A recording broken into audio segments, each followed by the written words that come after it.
بسم اللہ الرحمن الرحیم۔ جناب فاطمہ رضی اللہ تعالی عنہا میں بچپن کی وہ آثار ہی نہ تھے جو عام لڑکیوں میں ہوا کرتے ہیں۔ ام سلمہ سے کہا گیا کہ فاطمہ رضی اللہ تعالی عنہا کو اصول تہذیب سکھائیں۔ انہوں نے جواب دیا کہ میں مجسمہ عصمت و طہارت کو اخلاق و عادات کی کیا تعلیم دے سکتی ہوں، میں تو خود اس کم سن بچی سے تعلیم اصول حاصل کیا کرتی ہوں۔ کتابوں سے معلوم ہوتا ہے کہ آپ کا سارا بچپن عبادت اور خدمت والدین میں گزرا۔ ایک مرتبہ حضرت صلی اللہ علیہ وسلم صحن کعبہ میں نماز ادا فرما رہے تھے کہ ابو جہل جو حضرت عمر کا ماموں تھا، اس کی نظر آپ پر پڑی تو اس نے حالت سجدہ میں اونٹ کی اوجڑی گوبر بھری پشت حضور صلی اللہ علیہ وسلم پر رکھ دی۔ فاطمہ رضی اللہ تعالی عنہا کو خبر ملی تو آپ دوڑی ہوئی آئیں اور پشت رسالت سے اوجڑی ہٹا دی اور پشت مبارک کو پانی سے دھو دیا۔ رسول کریم صلی اللہ علیہ وسلم نے فرمایا، بیٹی ایک دن یہ دشمن بھی مغلوب ہوں گے اور خدا میرے دین کو انتہائی بلندی عطا کرے گا۔ تاریخ میں ہے کہ حضرت خدیجہ رضی اللہ تعالی عنہا کسی شادی میں جانے کے لیے تیار ہوئیں اور کپڑے پہننے لگیں تو پتہ چلا کہ جناب سیدہ فاطمہ رضی اللہ تعالی عنہا کے لیے کپڑے نہیں ہیں۔ ماں اسی تردد میں تھی کہ بیٹی کو احساس ہو گیا۔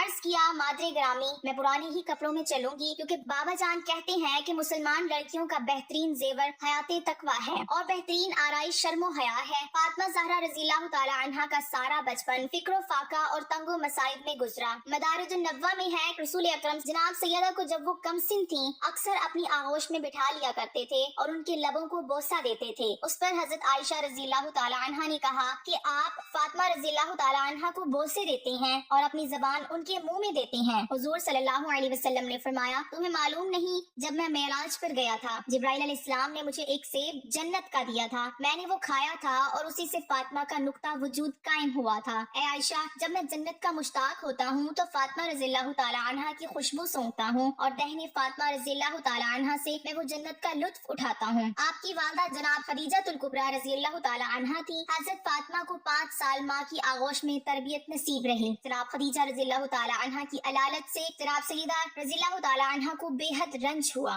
آپ رضی اللہ تعالی عنہا ان کی ذمہ داری میں شب و روز لگی رہتی تھی، ان کے چہرے پر نظر جمائے انہیں کو دیکھا کرتی تھی۔ ماں کا چہرہ بحال دیکھا تو خوش ہو گئیں، ماں کی شکل پزمدہ دیکھی تو رنجیدہ ہو گئیں۔ یہی طرز عمل رہا کہ ایک دن خدیجہ رضی اللہ تعالی عنہا نے فاطمہ رضی اللہ تعالی عنہا کو اپنے سینے سے لگایا اور پھوٹ پھوٹ کر رونے لگی۔ بیٹی نے پوچھا، اماں جان آج آپ کے رونے کا انداز کچھ نرالا ہے۔ فرمایا، بیٹی میں تجھ سے رخصت ہو رہی ہوں، افسوس تجھے دلہن بننے نہ دیکھ سکی۔ ماں بیٹی میں المناک گفتگو جاری تھی کہ ماتھے پر موت کا پسینہ آ گیا اور حضرت خدیجہ رضی اللہ تعالی عنہا 10 رمضان 10 بیست النبوی کو انتقال فرما گئیں۔ موت کے وقت آپ کی عمر 65 سال کی تھی۔ آپ کو ہجوم میں دفن کیا گیا۔ خدیجہ رضی اللہ تعالی عنہا کے انتقال سے فاطمہ الزہرا رضی اللہ تعالی عنہا کو انتہائی رنج پہنچا اور آپ سے زیادہ سرور کائنات کو صدمہ ہوا۔ اسی وجہ سے آپ نے اس سال کو عام الحزن کہا ہے۔ صحیح بخاری میں ہے کہ حضرت صلی اللہ علیہ وسلم جناب خدیجہ رضی اللہ تعالی عنہا کی یاد میں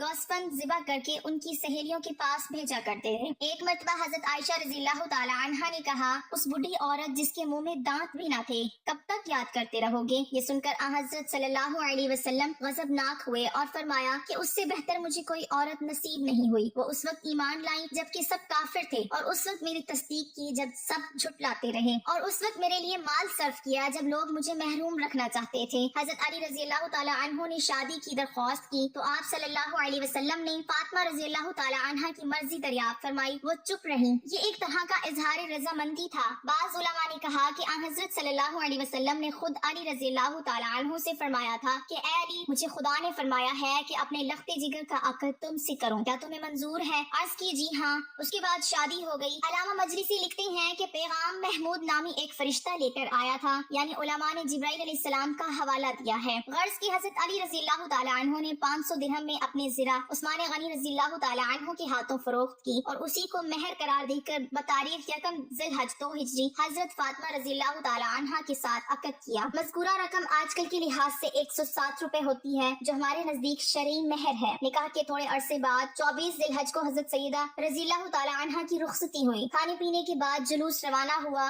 اشہب نامی ناکہ پر حضرت فاطمہ رضی اللہ تعالی عنہ سوار تھی۔ سلمان ساربان تھے۔ ازواج رسول ناکہ کے آگے آگے تھی۔ بنی ہاشم ننگی تلواریں لیے جلوس میں تھی۔ مسجد کا طواف کرایا اور علی رضی اللہ تعالی عنہ کے گھر فاطمہ رضی اللہ تعالی عنہ کو اتار دیا۔ اس کے بعد حضرت صلی اللہ علیہ وسلم نے فاطمہ رضی اللہ تعالی عنہ سے ایک برتن میں پانی منگوایا، کچھ دعائیں دم کی اور اسے فاطمہ رضی اللہ تعالی عنہ اور حضرت علی رضی اللہ تعالی عنہ کے سر، سینے اور بازو پر چھڑکا اور بارگاہ احدیت میں عرض کی، الہی انہیں اور ان کی اولاد کو شیطان رجیم سے تیری پناہ میں دیتا ہوں۔ اس کے بعد فاطمہ رضی اللہ تعالی عنہ سے کہا، دیکھو علی سے بیجا سوال نہ کرنا، یہ دنیا میں سب سے اعلیٰ اور افضل ہے لیکن دولت مند نہیں ہے۔ اور علی رضی اللہ تعالی عنہ سے کہا کہ یہ میرے جگر کا ٹکڑا ہے، کوئی ایسی بات نہ کرنا کہ اسے ملال ہو۔ حضرت فاطمہ رضی اللہ تعالی عنہ کے ساتھ جس وقت حضرت علی رضی اللہ تعالی عنہ کی شادی ہوئی، ان کے گھر میں ایک چمڑا تھا، رات کو بچھاتے تھے اور دن میں اس پر اونٹ کو چارہ دیا جاتا تھا۔ شوہر کے گھر جانے کے بعد آپ رضی اللہ تعالی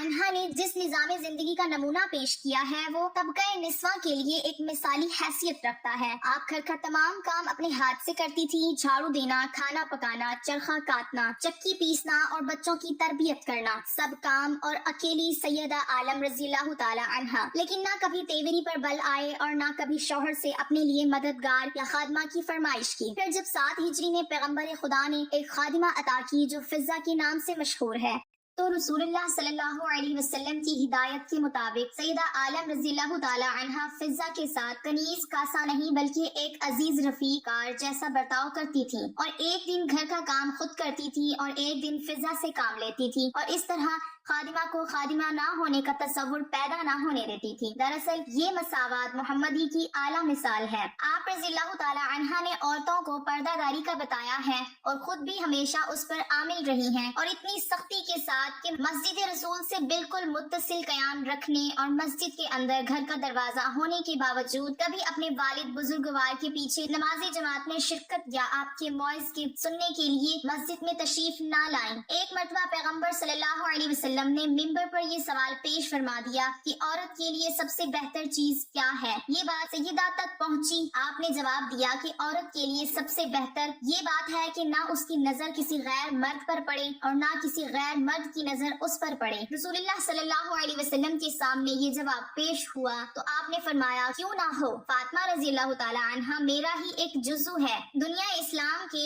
قدیم مورخ ابن قتیبہ کا بیان ہے کہ حضرت فاطمہ رضی اللہ تعالی عنہ حضرت سرور کائنات صلی اللہ علیہ وسلم کی وفات کے بعد صرف 75 دن زندہ رہ کر انتقال فرما گئیں۔ علامہ بہائی کی روایت کے مطابق 100 دن بعد انتقال ہوا ہے۔ آپ کی تاریخ وفات یوم یکشنبہ 3 جمادی الثانی 11 ہجری ہے۔ آپ کے واقع وفات کے متعلق حضرت ابن عباس صحابی رسول کا بیان ہے کہ جب فاطمہ الزہرا رضی اللہ تعالی عنہ کا وقت قریب آیا تو نہ معصومہ کو بخار آیا اور نہ درد سر عارض ہوا، بلکہ آپ رضی اللہ تعالی عنہ نے امام حسن رضی اللہ تعالی عنہ اور امام حسین رضی اللہ تعالی عنہ کے ہاتھ پکڑے اور دونوں کو لے کر قبر رسول پر گئیں اور قبر و منبر کے درمیان 2 رکعت نماز پڑھی، پھر دونوں کو اپنے سینے سے لگایا اور فرمایا، اے میرے بچوں، تم دونوں ایک ساتھ اپنے باپ کے پاس بیٹھو۔ امیر المومنین رضی اللہ تعالی عنہ اس وقت مسجد میں نماز پڑھ رہے تھے۔ پھر وہاں سے گھر آئی اور حضرت صلی اللہ علیہ وسلم کی چادر اٹھائی، غسل کر کے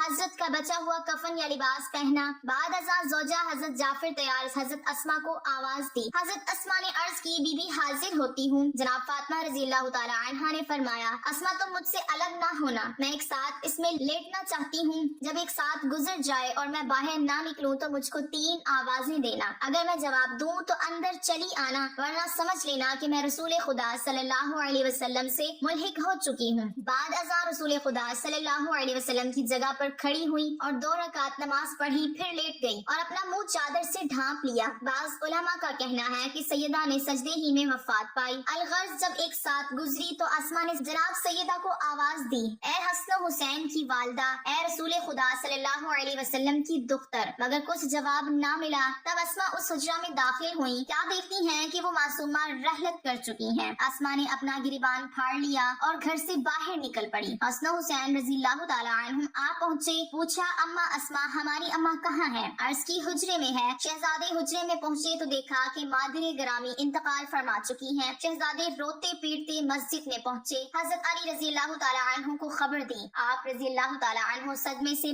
بے حال ہو گئے، پھر وہاں سے بے حال پریشان گھر پہنچے، دیکھا کہ اسما سرہانے بیٹھے رو رہی ہیں۔ آپ رضی اللہ تعالیٰ عنہ نے چہرہ انور کھولا، سرہانے ایک رکا ملا جس میں شہادتین کے بعد وصیت پر عمل کا حوالہ تھا اور تاکید کی تھی کہ مجھے اپنے ہاتھوں سے غسل دینا، حنوط کرنا، کفن پہنانا، رات کے وقت دفن کرنا۔ اس میں یہ بھی لکھا تھا کہ میں تمہیں اللہ کے سپرد کرتی ہوں اور اپنی تمام اولادوں سادات کو سلام کرتی ہوں جو قیامت تک پیدا ہوں گی۔ جب رات ہوئی تو حضرت علی رضی اللہ تعالیٰ عنہ نے غسل دیا، کفن پہنایا، نماز جنازہ پڑھی۔ بنام روایت مشہور ہے جنت البقیع میں لے جا کر دفن کر دیا۔ ایک روایت میں ہے کہ آپ کو منبر رسول اور قبر رسول کے درمیان دفن کیا گیا۔ کتب مکاتب میں ہے کہ غسل کے وقت حضرت علی رضی اللہ تعالیٰ عنہ نے پشت و بازو فاطمہ پر درہ عمری کا نشان دیکھا تھا اور چیخ مار کر روئے تھے۔ صحیح بخاری اور مسلم میں ہے کہ حضرت علی رضی اللہ تعالیٰ عنہ نے فاطمہ رضی اللہ تعالیٰ عنہ کو رات کے وقت دفن کیا۔ غسل و کفن کے بعد حضرت علی رضی اللہ تعالیٰ عنہ اپنی اولاد اور اپنے عزیزوں سمیت جنازہ لے کر روانہ ہوئے۔ بہار الانوار کتاب الفتن میں ہے کہ راستہ دیکھنے کے لیے ایک شمع ساتھ تھی اور حضرت زینب رضی اللہ تعالیٰ عنہا جو کافی کم سن تھی، سیاہ لباس میں لپٹی ہوئی اس سائے میں چل رہی تھی جو شمع کی وجہ سے زمین پر پڑ رہا تھا۔ مدت القرابہ میں ہے کہ حضرت علی رضی اللہ تعالیٰ عنہ جب جنت البقیع میں پہنچے تو ایک سمت سے آواز آئی اور خودی خدائی قبر نمایاں ہو گئی۔ حضرت علی رضی اللہ تعالیٰ عنہ نے اسی قبر میں حضرت فاطمہ رضی اللہ تعالیٰ عنہ کو دفن کیا اور اس طرح زمین برابر کر دی کہ نشان قبر معلوم نہ ہو سکے۔ جب جناب سیدہ کی لاش قبر میں اتاری گئی تو رسول خدا صلی اللہ علیہ وسلم کے ہاتھوں کی مانند 2 ہاتھ برآمد ہوئے اور انہوں نے جسم اطہر سیدہ کو سنبھال لیا۔ دلائل الامامہ میں ہے کہ چونکہ فاطمہ رضی اللہ تعالیٰ عنہ کے ساتھ بے ادبی کا اندیشہ تھا اس لیے 40 قبریں بنائی گئی۔ مناقب ابن شہر آشوب میں ہے کہ 40 قبریں اس لیے بنائی تھی کہ صحیح قبر معلوم نہ ہو سکے اور فاطمہ رضی اللہ تعالیٰ عنہ کو ستانے والا کوئی بھی قبر پر موجود نہ ہو ورنہ سیدہ کو اذیت ہوگی۔ اس کے باوجود لوگوں نے قبر کھود کر نماز جنازہ پڑھنے کی صحیح کی، جس کے رد عمل میں حضرت علی رضی اللہ تعالیٰ عنہ ننگی تلوار لے کر